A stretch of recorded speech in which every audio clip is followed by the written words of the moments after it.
Hello, welcome to my channel.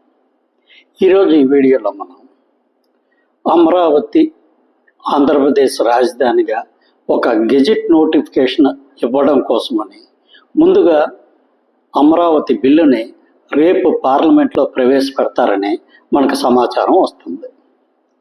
దీనికి సంబంధించి వైఎస్ఆర్సీపీ పార్లమెంట్లో ఎటువంటి స్టాండ్ తీసుకుంటుంది, అసలు ఈ అమరావతి రాష్ట్ర రాజధానిగా చేస్తూ గెజెట్ నోటిఫికేషన్ ఇవ్వవలసిన అవసరం ఎందుకు వచ్చింది అనే దాని గురించి మనం ఈ వీడియోలో కొద్దిగా విశ్లేషణ చేసుకుందాం. ఇంతవరకు ఈ ఛానల్ సబ్స్క్రైబ్ చేసుకోకపోతే ప్లీజ్ ఈ ఛానల్ సబ్స్క్రైబ్ చేసుకోండి. ఇక ఆ విషయంలోకి వెళ్తే మనందరికీ తెలిసిన విషయమే, ఆంధ్రప్రదేశ్ని విభజించేటప్పుడు 10 సంవత్సరాల పాటు హైదరాబాదు ఉమ్మడి రాజధానిగా ఉంటుంది.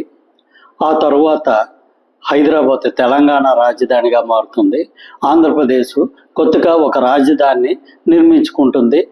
ఆ నిర్మాణం పూర్తయిన తర్వాత ఆంధ్రప్రదేశ్కి ఆ పట్టణం రాజధానిగా ఉండే అవకాశం ఉన్నది అని చెప్పి విభజన చట్టంలో పేర్కొనడం జరిగింది. కానీ 2019లోని వైఎస్ఆర్సీపీ అధికారంలోకి వచ్చిన తర్వాత 5 సంవత్సరాల పాటు అమరావతిని పూర్తిగా వదిలివేయడం జరిగింది. అమరావతిని వదిలివేయడమే కాకుండా కొత్తగా 3 రాజధానులు అనే కాన్సెప్ట్ని తెర మీదకు తీసుకొచ్చారు.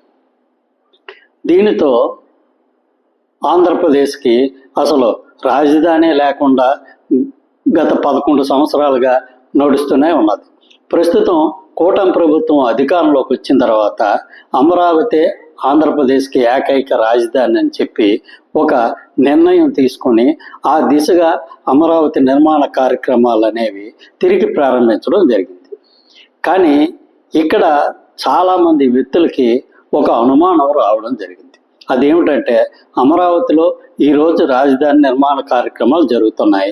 అక్కడ చాలా వరకు పెట్టుబడులు పెట్టడానికి కొన్ని సంస్థలు, అదే కొంతమంది హాస్పిటల్స్, విద్యా సంస్థలు, అదేవిధంగా బ్యాంకులు ఇటువంటివన్నీ అక్కడ స్థలాలు తీసుకున్నాయి వాళ్ళ కార్యకలాపాలు నిర్వహించడానికి తగిన నిర్మాణాలు చేసుకోవడం.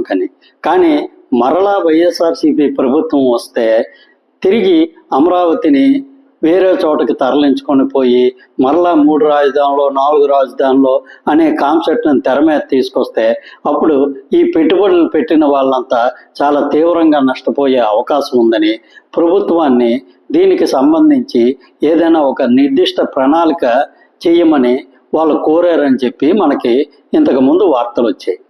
దీనికి అనుగుణంగానే ప్రస్తుత కూటమి ప్రభుత్వం ఏ పార్టీ అధికారంలోకి వచ్చినా అమరావతిని కదపడానికి వీలైన రీతిలో ఒక గెజెట్ నోటిఫికేషన్ తీసుకురావాలని చెప్పి కేంద్ర ప్రభుత్వాన్ని కోరడం జరిగింది. ఇక్కడ మనం గమనించాల్సిన విషయం ఏంటంటే, రాష్ట్ర రాజధాని అనేది పూర్తిగా ఆ రాష్ట్రాలకు సంబంధించిన విషయం. ఇక్కడ కేంద్ర ప్రభుత్వం ప్రత్యేకంగా ఈ రాష్ట్రానికి ఈ రాజధాని ఉండాలని చెప్పి ఎక్కడ మన భారతదేశంలో ఉన్న ఏ రాష్ట్రానికి కూడా ఈ విధమైన చట్టం తీసుకురాలేదు.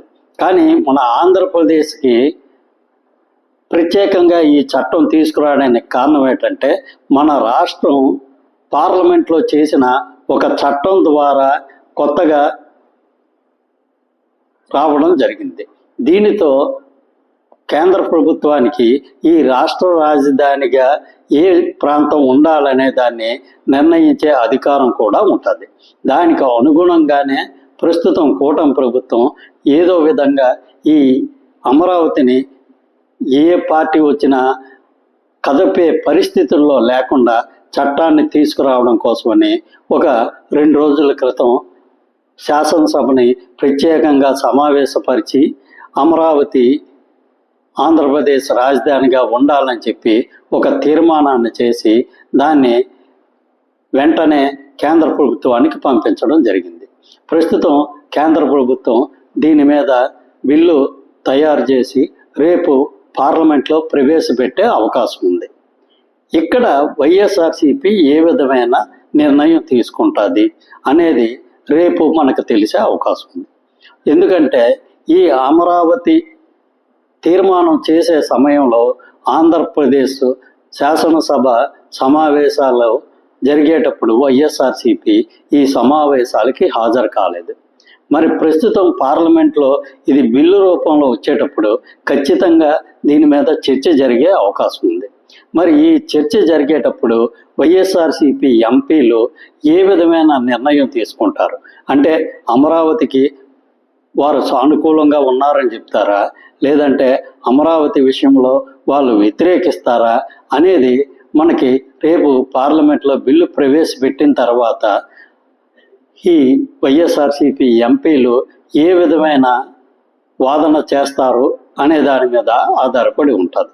కాకపోతే ప్రస్తుతానికి మనకు వస్తున్న సమాచారం ప్రకారం రేపు శ్రీ వైఎస్ జగన్మోహన్ రెడ్డి గారు ఒక ప్రెస్ మీట్ నిర్వహించి ఈ అమరావతి విషయంలో వైఎస్ఆర్సీపీ పార్టీకి సంబంధించిన స్టాండ్ని తెలియజేసే అవకాశం ఉన్నది. Thank you. ఈ వీడియో నచ్చినట్లయితే ఈ ఛానల్ సబ్స్క్రైబ్ చేసుకోండి. Thank you.